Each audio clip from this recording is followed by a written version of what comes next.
ដើមនៅរឿងដំបូងចូលហ្វានិយាយថាដោយសារតែយូទីងនាងយកអាហារឲ្យគាត់មុនដូច្នេះគាត់នឹងភ្លួរបស់នាងមុនយូទីងនាងឮបែបនេះហើយគឺមានអារម្មណ៍ថាសប្បាយចិត្តមែនទែនហើយចូលហ្វាបន្ទាប់ពីភ្លួហើយក៏សរសើរថាអាហាររបស់នាងនេះពិតជាឆ្ងាញ់មែនសៅជួយលើបែបនេះក៏លើកតម្កើងអ្នកនាងរបស់ខ្លួនទៀតថាអ្នកនាងរបស់ខ្លួនបានរៀនធ្វើម្ហូបអស់រយៈពេល10ឆ្នាំហើយគ្មាននរណាគេអាចធ្វើឆ្ងាញ់ជាងនាងទេចំណែកឯយុនសាងក៏ឲ្យចូលហ្វានឹងភ្លួរបស់នាងវិញម្ដងចូលហ្វាមើលទៅកាន់ម្ហូបនោះហើយជាមួយនឹងទឹកមុខអាម៉េចទេប៉ុន្តែទោះបីជាយ៉ាងណាគាត់ក៏ត្រូវតែញ៉ាំដែរបន្ទាប់ពីញ៉ាំរួចចូលហ្វានក៏និយាយថារសជាតិរបស់វាគឺអាក្រក់មែនទែនបើសិនជាថ្នាំពុលនោះវាក៏ល្អជាងដែរខ្ញុំយល់ល្អញ៉ាំតែអាហារមួយមុខនេះវិញដល់ពេលភ្លាមនោះយន់ហើយក៏ដឹងថាមានក្លិនម្ហូបឆ្ងាញ់នៅខាងក្នុងនេះដែររួចសួរទៅកាន់ចូលហ្វានថាហេតុអីមានម្ហូបឆ្ងាញ់មិនចែកគាត់អញ្ចឹងចូលហ្វានក៏ដេញឲ្យយន់ហើយនោះទៅញ៉ាំអាហាររបស់បងស្រីគាត់ទៅយន់ហើយលើបែបនេះក៏តបថាបងស្រីរបស់ខ្លួនគឺមិនចេះធ្វើម្ហូបទេសូម្បីតែផ្លូវចូលផ្ទះបាយហ្នឹងនាងក៏មិនដឹងថាទៅតាមណាផងយន់សាងនាងលើបែបនេះហើយក៏មានអារម្មណ៍ថាអន់ចិត្តដែរ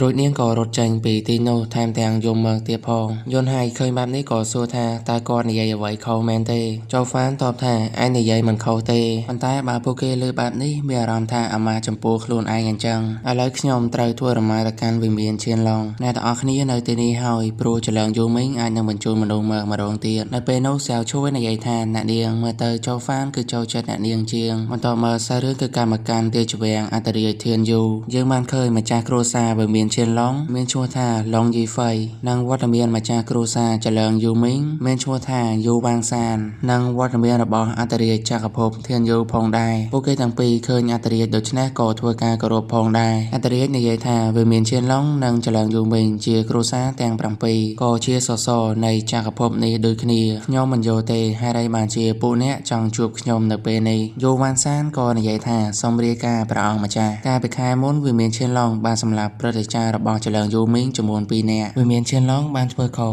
គោលការណ៍របស់គ្រួសារទាំង7ហើយខ្ញុំស្នើសុំទៅដល់ព្រះអង្គម្ចាស់ដាក់ទោសទៅកាន់វិមានឈានឡងយីហ្វៃតបថាវ៉ាងសានឯងនិយាយបែបនេះគឺមិនខ្មាស់ខ្លួនឯងទេឬព្រឹទ្ធាចារ្យចលងយូមីងរបស់ឯងបានចូលក្នុងទឹកដីរបស់វិមានឈានឡងឯងគិតទៅមើលថានរណាគេដែលជាអ្នកធ្វើខុសគោលការណ៍របស់គ្រួសារទាំង7នោះវ៉ាន់សានតបថាសិស្សរបស់ចលងយូមីងបានស្លាប់នៅក្នុងទីក្រុងហ្វាំងលិនតើយើងមិនអាចបញ្ជូនព្រឹទ្ធាចារ្យទៅត្រួតពិនិត្យទេឬយូហ្វៃឯងប្រើប្រាស់ឱកាសនេះដើម្បីសងសឹកយើងកាលពី20ឆ្នាំមុនមែនទេយូហ្វៃតបថាអូនេះជាការសងសឹកឬ2ឆ្នាំមុនឯងបានរៀបចំអន្ទាក់ធ្វើស៊ីព្រឹទ្ធាចារ្យជួយនៅក្នុងទីក្រុងឡូយេព្រមទាំងបានបំផ្លាញកៅភ្នែកព្រះរបស់គាត់ទៀតផងរួចហេតុអីបានជាឯងនិយាយថាធ្វើខុសច្បាប់គ្រួសារទាំង7ទាំងដែលឯងបានជាប់នៅលើទឹកដីរបស់យើងហើយយើងមិនបាននិយាយអ្វីផងរួចពួកគេទាំងពីរនាក់នោះនៅតែបន្តឆ្លោះប្រកែកគ្នាទៀតធ្វើឲ្យអន្តរាយគាត់ក៏រៀងខឹងដែរអន្តរាយនិយាយថាបញ្ហាមួយនេះអ្នកទាំងពីរគឺខុសរៀងខ្លួនចាប់ពីពេលនេះវាមានឈានឡងត្រូវដកខ្លួនចេញពីទីក្រុងហ្វាំងលិន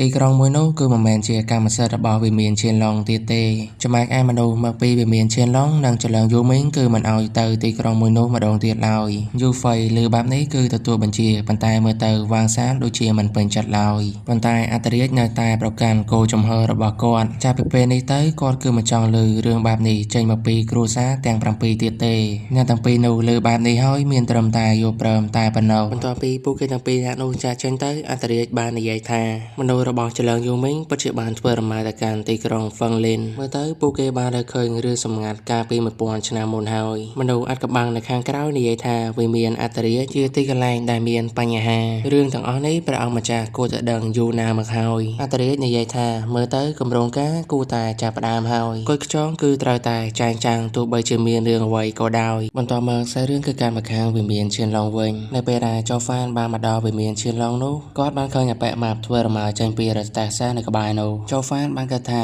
តើមនុស្សម្នាក់នេះកើតអីបានធំឡើងមានរូបរាងបែបនេះបើមើលទៅការអាម៉ាប់នេះគឺមិនស្អាតតតែសោះកម្រិតវឹកហាត់របស់គាត់ស្ថិតនៅក្នុងសតវត្សទី7អាណាចក្រទី2ចំណែកអ្នកការពារអាម៉ាប់នោះគឺស្ថិតនៅក្នុងដំណាក់កាលទី2កំពូលអាចទេដែលគាត់មកពីគ្រួសារទាំង7នោះចៅហ្វានក៏ធ្វើរមាចូលទៅខាងក្នុងវិមានឈានឡងដោយគិតថាមើលទៅអាម៉ាប់នេះប្រហែលជាសមាជិករបស់វិមានឈានឡងដែរហើយអាម៉ាប់នោះឃើញចៅហ្វានចូលទៅក្នុងវិមានឈានឡងដូច្នេះក៏ហៅគាត់ចៅហ្វានក៏សួរថាតើគាត់អាចជួយអ្វីបានទេអាម៉ាប់នោះក៏និយាយគួរសមទៅកាន់ចៅហ្វានថាតើលោកមកពីវិមានឈានឡងមែនទេចៅហ្វានតបថាគាត់ក៏មានទំនាក់ទំនងតិចតួចជាមួយនឹងវិមានឈានឡងអាម៉ាប់ក៏តបថាបើអញ្ចឹងគឺល្អហើយតើលោកអាចចូលទៅខាងក្នុងបានដោយសេរីមែនទេសូមទោសផងដែល រំខានការងាររបស់ប៉ុន្តែសូមផ្ញើសាររបស់គាត់ទៅកាន់អ្នកនាងឡុងនួយបើសិនបើថ្ងៃនេះនាងមិនចេញមកជួបគាត់ទេគាត់គឺមិនចាក់ចេញទៅណាឡើយចូលហ្វានលើបែបនេះក៏រៀងផ្ញើប៉ាដែរប៉ុន្តែក្នុងចិត្តគឺអត់សំណោចមែនតើចូលហ្វានតបថាមិនអីទេចាំគាត់ជួយបានជួបអ្នកនាងនោះឲ្យបានម្ដងប្រូម៉ាប់នោះលើហើយក៏អរគុណចូលហ្វានដូចគ្នាឯចូលហ្វានដើរចូលមកខាងក្នុងរួចគិតថាគាត់គឺស្ទើរតែផ្ទុះសំណោចទៅហើយព្រោះអីគាត់គឺមិនដែលឃើញមនុស្សណាដែលមានរូបរាងអាក្រក់បែបនេះទេនៅពេលភ្លាមនោះចូលហ្វានក៏បានប្រទះឃើញឡុងនួយដូចគ្នាព្រមទាំងនិយាយគួរសមថាខានឃើញនាងរៀងយូរដែរហើយតាយ៉ាងម៉េចដែរឡុងនួយតបថាល្អទៅតាប៉ុន្តែនៅពេលដែលជួបឯងអារម្មណ៍អាក្រក់ក៏កើតឡើងភ្លាមចូលហ្វានក៏សួរថាតើលបងជួយនៅដែរទេខ្ញុំគឺមានរឿងចង់ជួបគាត់ឡុងនួយតបថាលោកពូគឺមិននៅទេចូលហ្វានគិតថាបើមើលទៅការអាកប្បកិរិយារបស់នាងគឺមិនក៏ហក់គាត់ឡើយចំណែកឡុងចែក៏មិនឃើញដូចគ្នាផាជាធ្វើរមាទៅជាមួយនឹងឡុងជួយហើយភ្លាមនោះចូលហ្វានក៏នឹកឃើញអាម៉ាប់ដែលនៅខាងក្រៅចង់ជួបជាមួយនឹងឡុងនួយរួចចូលហ្វានគ្រាន់តែគិតពីរឿងពីរនាក់ហ្នឹងគឺសោយតែម្នាក់ឯងបាត់ហើយឡុងនួយឃើញចូលហ្វានចម្លែកដូច្នេះក៏សួរដែរប៉ុន្តែចូលហ្វានតបថាមិនអីទេរួចចូលហ្វានក៏ប្រាប់ថាមានបរិសង្ហានៅខាងក្រៅចង់ជួបអ្នកនាងដែលគាត់ប្រាប់ថាបើសិនជាអ្នកនាងមិនទៅជួបទេគាត់គឺមិនទៅណាឡើយរួចចូលហ្វានក៏សួរចំអកថាអ្នកនាងឡុងតើបរិសម្នាក់នោះជាពីណាគេឡុងនួយលើបែបនេះក៏ដើរទៅខាងក្រៅទាំងរៀងខឹងផងដែររួចបានថាឲ្យទៅកាន់អាម៉ាប់មកថាខ្ញុំប្រាប់ហើយគឺកុំឲ្យមកជួបខ្ញុំម្ដងទៀតខ្ញុំគឺមិនយល់ស្របរៀបការជាមួយនឹងលោកទេហេតុអីបានជាលោកនៅតែបង្ហាញខ្លួនឲ្យខ្ញុំបានឃើញអញ្ចឹងប្រម៉ាប់តបថាប្អូនស្រីឡុងនួយពូយើងបាននិយាយរឿងនេះតាំងពីអាយុ10ឆ្នាំឥឡូវនេះពូយើងអាយុ20ឆ្នាំហើយរួចខ្ញុំតែងតែសួរសំណួរនេះជាច្រើនដងតែនាងគឺមិនចង់ផ្លាស់ប្ដូរអ្វីបន្តិចទាល់តែសោះមែនទេលៀមនោះចូលហ្វានិយាយថាផ្លាស់ប្ដូរគ្រាន់តែជារឿងធម្មជាតិសម្រាប់នាងតែប៉ុណ្ណោះអ្នកនាងឡុងនួយគឺពិបាកនៅក្នុងការលងស្រឡាញ់ប៉ុន្តែមិត្តភក្តិម្នាក់នេះពិតជាលងស្រឡាញ់និងហ៊ានធ្វើអ្វីគ្រប់យ៉ាងដើម្បីអ្នកនាងឡុងនួយគិតថាមើលទៅពីរអ្នកនេះកំពុងតែចូលដៃជើងគ្នាហើយម្នាក់ជាអ្នកសារភាពឯម្នាក់ទៀតគឺជាមេអណ្ដើកប៉ុន្តែខ្ញុំគឺមានផ្លូវរបស់ខ្ញុំដើម្បីជៀសវាងហើយរួចនាងក៏ប្រែជានិយាយសមរម្យទៅកាន់ប្រូម៉ាប់នោះថាបងប្រុសឆុងកាលពីពូយើងនៅក្មេងលបងតែងតែធ្វើល្អ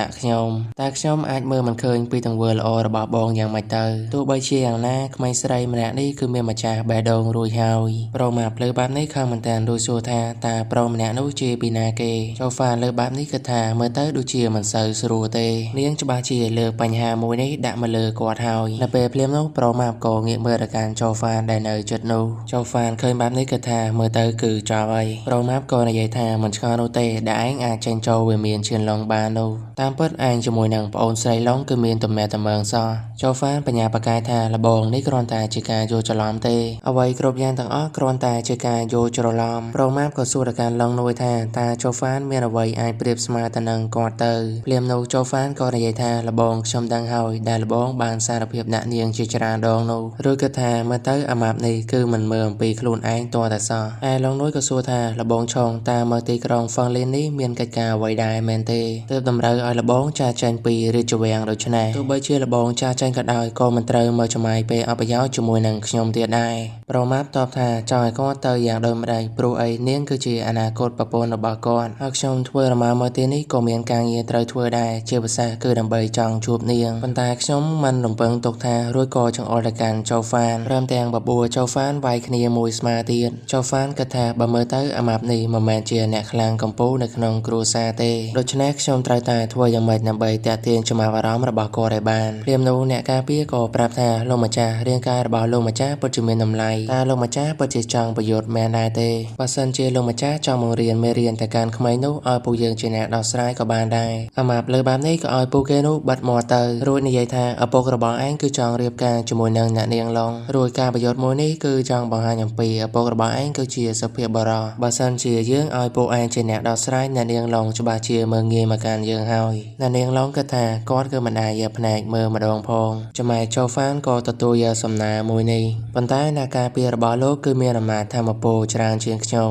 បើសិនបើពួកគេចូលមកនោះខ្ញុំគឺមិនអាចដោះស្រាយបានទាំងអស់ទេប្រូម៉ាប់តបថាយើងបាននិយាយហើយការប្រកួត មួយនេះមានតែយើងពីរនាក់ទេតែឯងមិនជឿសម្ដីរបស់យើងទេឬចៅហ្វានតបថាខ្ញុំជឿប៉ុន្តែក្នុងនាមជាកូនចៅនៅពេលដែលឃើញម្ចាស់របស់ខ្លួនត្រូវគេវាយដូច្នេះគឺមិនអាចឈរមើលនៅស្ងៀមបានទេនៅពេលនោះបញ្ជារបស់លោកប្រកាសជាប្រែជាអស់ប្រយោជន៍ហើយប្រមាប់លើហើយក៏ប្រាប់ប្រកាន់កូនចៅខ្លួនថារងចាំគាត់ត្រឡប់មកវិញរួចក៏ឲ្យចៅហ្វានជ្រើសរើសទីតាំងមកដែលការប្រយុទ្ធរបស់ពួកយើងនេះគឺមិនឲ្យមាននរណាមករំខានឡើយឡងនួយក៏សួរប្រកាន់ចៅហ្វានថាតើឯងពិតជាចង់ឲ្យគេវាយមែនទេខ្ញុំប្រាប់ទៅចុះបើសិនជាគាត់មានរបួសសូម្បីតែវាមានឈានឡងក៏មិនអាចជួយឯងបានដែរចៅហ្វានក៏តបវិញថាប្រកាសណាអាម៉ាម្នាក់នេះគឺមិនអន់ទេឡងនួយលើបែបនេះឆ្ងល់សម្ដីចៅហ្វានមែនតែនចំៃប្រមាប់ឃើញពីអ្នកគេនៅស្និទ្ធស្នាលបែបនេះគឺខឹងមែនតែនក្រោយមកពួកគេក៏ធ្វើរមាចូលមកក្នុងព្រៃដើម្បីប្រយុទ្ធគ្នាចៅហ្វានក៏សួរថាអាម៉ាប់តើឯងពិតជាមិននាំកូនចៅរបស់ខ្លួនឯងមកមែនទេប្រមាប់តបថា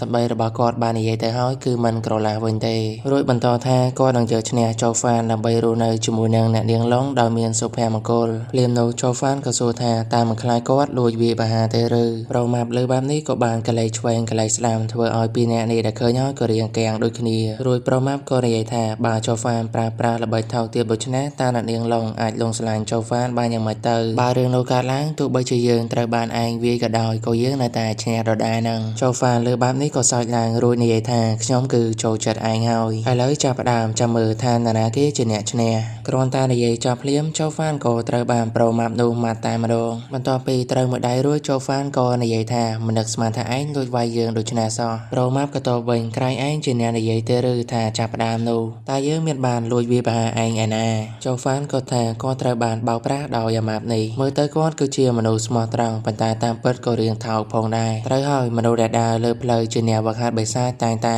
ធ្វើសកម្មភាពបែបនេះប៉ុន្តែមិនអីទេខ្ញុំគឺចូលចិត្តគាត់ប្រមាប់ក៏និយាយថាអល្អិតតែឯងខ្លាចហើយមែនទេជាមួយនឹងសមត្ថភាពតិចតួចរបស់ឯងអាចយកឈ្នះយើងបានដែរមែនទេចៅហ្វានលើបែបនេះក៏សើចឡើងរួចនិយាយថាឯងនិយាយបែបនេះគឺត្រូវហើយភ្លាមនោះចៅហ្វានក៏ស្រែកឡើងថាឡងនួយហេតុអីបានជាសម្លៀកបំពាក់របស់នាងរបូតអញ្ចឹងប្រមាប់លើបែបនេះក៏បញ្ញាប់ងាកទៅជាមួយនឹងទឹកមុខរោគចិត្តមែនតែនចៅហ្វានឃើញថានេះគឺជាអាការសងសឹកគឺបានលោតធាក់កណ្ដាលមុខតែម្ដងតែធ្វើឲ្យប្រមាប់ហ្នឹងប៉ាងដូចជាបាល់ទាត់អញ្ចឹងឡងនួយឃើញបែបនេះក៏លាន់មកថាពិតជាថោកទាបមែនសិនបើគ្នាយើងចង់ឧបត្ថម្ភមកកាន់ខ្ញុំបាទក៏អាចឧបត្ថម្ភបានតាមរយៈ QR Code ដែលមាននៅលើវីដេអូនេះដែលរាល់ការដុនេតរបស់អ្នកទាំងអស់គ្នាមិនថាតិចក្តីឬច្រើនក្តីទេគឺជួយមកដល់រូបខ្ញុំបាទច្រើនណាស់ជាចុងក្រោយខ្ញុំបាទអាសារាសូមអរគុណនិងសូមជម្រាបលាពួកយើងនឹងជួបគ្នាម្ដងទៀតនៅវីដេអូក្រោយ